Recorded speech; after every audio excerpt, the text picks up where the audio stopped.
E é desse modelo aí, tá bom, meu patrão? Já sorri, já chorei. Caminhoneiro eu me tornei, viu?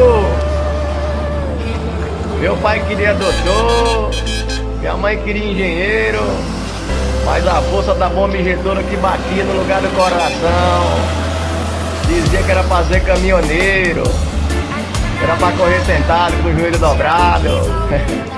Caminhão arqueado, vidro fechado, retrovisor regulado, e o couro ia comendo, o cargueiro correspondendo.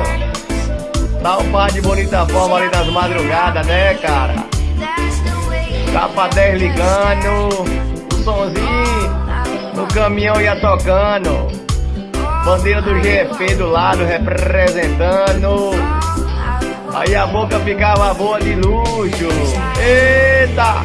Era desse jeito, desse modelo aí, tá bom, rapaz?